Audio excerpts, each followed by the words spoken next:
He is a dear friend of mine. He's also the host and creator of this phenomenal podcast that you guys need to check out called Other Men Need Help. You may have heard him on Risk or The Moth or The Story Collider, and I'm so excited to have him back. Please welcome Mark Pagán.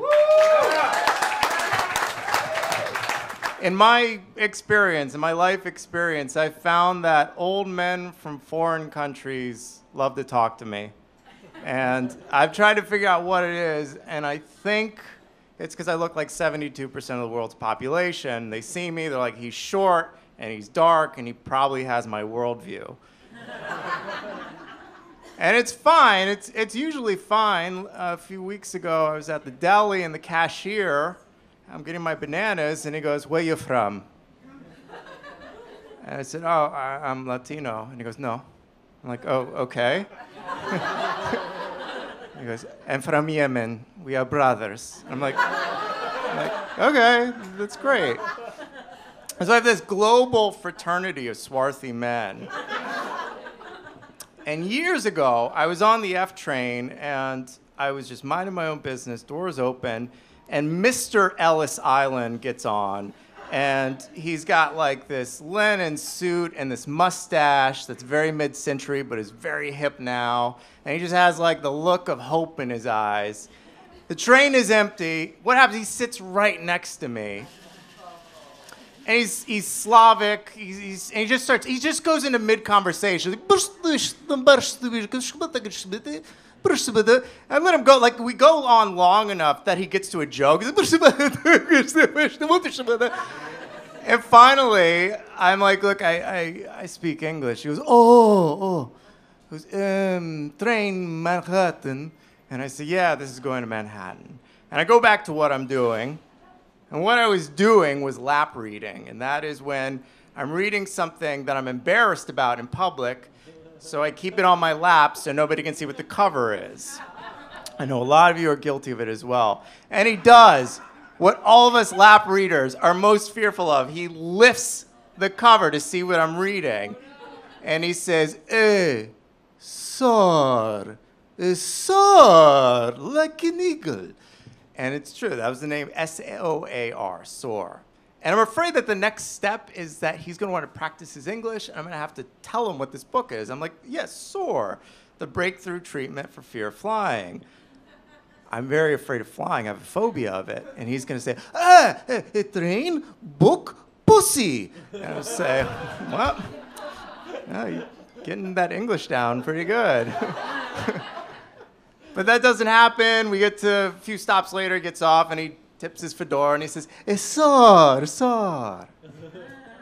Now, I grew up in a privileged house. We did a lot of traveling when I was growing up, and I never had a problem with flying. Went and saw a family in the Caribbean. My dad traveled abroad. It's totally fine. And about 8 years ago, I got on a plane, and nothing distinct happened, but I told myself, this could kill me. It could kill me. And every subsequent flight after that, I would go into high alert. And I would go into panic, and I would try anything. My amygdala would just go crazy, and I'd feel one bump, and my amygdala would say, "What was that?" And I was like, "I think it's just turbulence." I'd feel another bump. My amygdala goes, "What is everybody else on the plane doing?" I'm like, "They look fine." And my amygdala goes, "No, it's a conspiracy, man."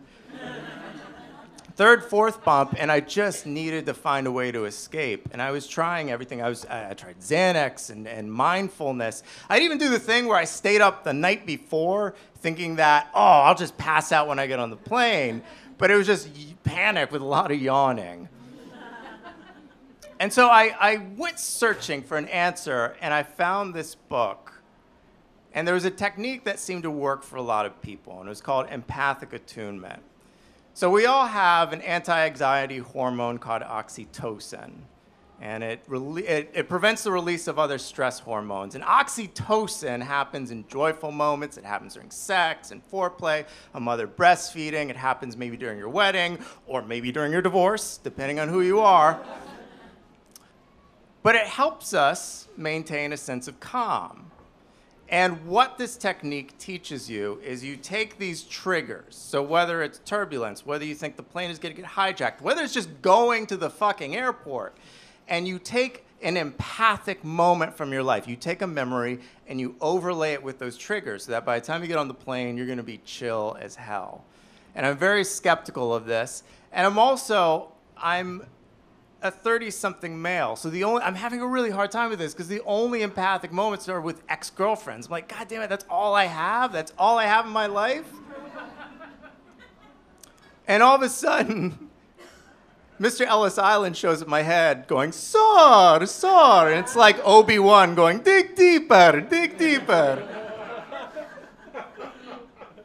And I think about it, I'm like, my dad was an old foreign man. I'm like, oh my God, old foreign men are my nurturers. Like if you have 2 passports and hairy arms, that's my squad. And my dad, he's not around anymore, and he was the safe space. He was the guy. And this memory clicks of this time I went to go visit him before I was going to sleep, and he just engulfed me, and I could feel the bristles of his beard and just took in all of that Old Spice cologne, and I just felt safe, man. So I was like, all right, let me try this. And so what you have to do, what I did, is at night while you're going to sleep, you have to listen to the author, and earbuds give you all these triggers of dealing with air travel. And then you think about this memory, and you keep your hand over your heart. And so I was doing that. So he's like, turbulence. I was like, oh, that hug, turbulence, that hug, et cetera, et cetera, et cetera. And I'm trying this at home, but I'm not in a plane. I don't know if it's effective or not. And for the last few years, all I've been doing is regional flights. But even regional flights, even a 2-hour flight, I'm freaking out. So I'm like, you know what, man? I'm taking this old school. We're going to go international. And I get in touch with a buddy of mine who lives as international as I can think of, and I book a direct flight from JFK to Johannesburg. And if you guys can remember what the map looks like, that's 17 hours in a plane, most of which is over the Atlantic Ocean. But I booked it. I was like, I'm going to do this. And I don't want to feign like I'm Mr. Tough Guy here, because I did call the airline leading up, like, are you sure the flight's going to not be canceled?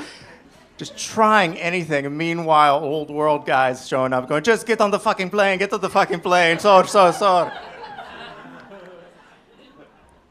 So the day of the flight comes, I get to JFK, I'm like, and I'm just wandering around the airport, and I pick up a New York Times, and I've never read a New York Times cover to cover, but I'm like, this could take 17 hours. So let's do that. And I get on the plane, this big giant 747, doors close, take out my newspaper, and we're flying. And about an hour in, the pilot gets on, he says, ladies and gentlemen, I'm going to put on the seatbelt sign. Got some news from coming up. We got some bumps.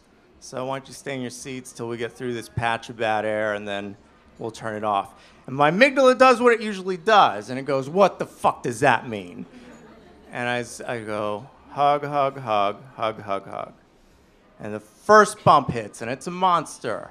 And I have my hand over my heart, thinking about that hug. Hug, hug, hug, hug, hug, hug. Second bump, bump, hug, hug, hug, hug, hug, hug. Third bump, hug, hug, hug, hug, hug, hug. Now, I cannot tell you how many bumps we had. I can't tell you how long it lasted, because I fell asleep. Thank you.